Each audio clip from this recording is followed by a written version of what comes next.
Silicon ಸಿಟಿಯಲ್ಲಿ ಖಾಕಿ ಭದ್ರತೆಗೆ big challenge. Deport ಮಾಡಿದ್ದ ಅಕ್ರಮ ಬಾಂಗ್ಲಾ ವಾಸಿಗಳು ವಾಪಸ್ ಆಗಿದ್ದಾರೆ. ಸಿಲಿಕಾನ್ ಸಿಟಿಯಲ್ಲಿ ಖಾಕಿ ಭದ್ರತೆಗೆ ಬಿಗ್ ಚಾಲೆಂಜ್ ಎದುರಾಗಿದೆ. ಡಿಪೋರ್ಟ್ ಮಾಡಿದ್ದ ಅಕ್ರಮ ಬಾಂಗ್ಲಾ ವಾಸಿ ವಾಪಸ್. 10 ದಿನದಲ್ಲೇ ಮತ್ತೆ ಅಕ್ರಮವಾಗಿ ಬೆಂಗಳೂರಿಗೆ ಎಂಟ್ರಿ ಕೊಟ್ಟಿದ್ದಾರೆ. ಖಾಕಿ ಕಣ್ತಪ್ಪಿಸಿ ಬೆಂಗಳೂರಿಗೆ ಬಂದ ವ್ಯಕ್ತಿ ಅಲಾಮಿನ್.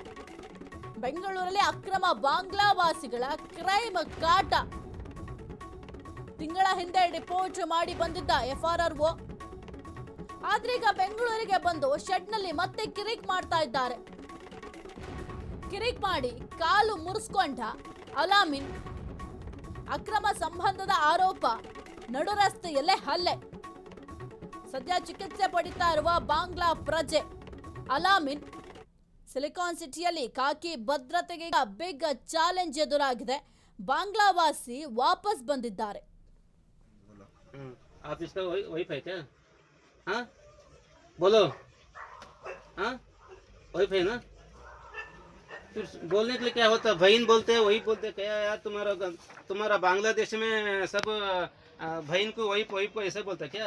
ये बोल रहा मेरा ಮಮ್ಮಿ. ನಾನು ಇವನು ಹೇಳ್ತಾ ಇರೋದು, ಇವನು ಕೂಡ ಬಾಂಗ್ಲಾದೇಶವ್ರು ಎಲ್ಲರಿಗೂ ಕರ್ಸ್ಕೊಂಡ್ಬಿಟ್ಟು ಫೇಕ್ ಆಧಾರ್ ಕಾರ್ಡು ಯಮೀನ್ ಅಂತ ಅವನು ಮಾಡ್ತಾ ಇದ್ದಂತೆ. ಯಮೀನ್ಗೂ ನಾನು ಇವತ್ತು ಫೋನ್ ಮಾಡಿದ್ದೆ. ಯಮೀನ್ ಕೂಡ ಇಲ್ಲೇ ಬೆಂಗಳೂರಲ್ಲಿ ಇರೋದು.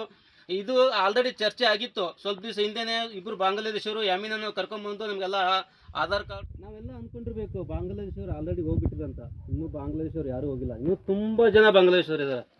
ಪ್ರತಿ ಶೆಡ್ಡಲ್ಲಿ ಓಡಿದ್ರೆ ಬಾಂಗ್ಲಾದೇಶರು ಇದ್ದೇ ಇದ್ದಾರೆ. ನಮ್ಮ ನೋಡ್ಬಿಟ್ಟು ಓಡೋಗ್ತಾ ಇದ್ದಾರೆ. ನಾವು ಇವಾಗ ನೋಡಿ ಇಲ್ಲಿ ಬಂದ ತಕ್ಷಣ ಸುಮಾರು ಒಂದು 20 ರಿಂದ 30 ಜನ ಓಡೋಗ್ಬಿಟ್ರು. ಇವನು ಓಡೋಕ್ಕಾಗಿಲ್ಲ, ಅವನಿಗೆ ಉಳ್ಕೊಂಡ್ಬಿಟ್ಟ, ಇವನು ಕಾಲು ಈ ಥರ ಆಗಿದೆ ಅಂತ.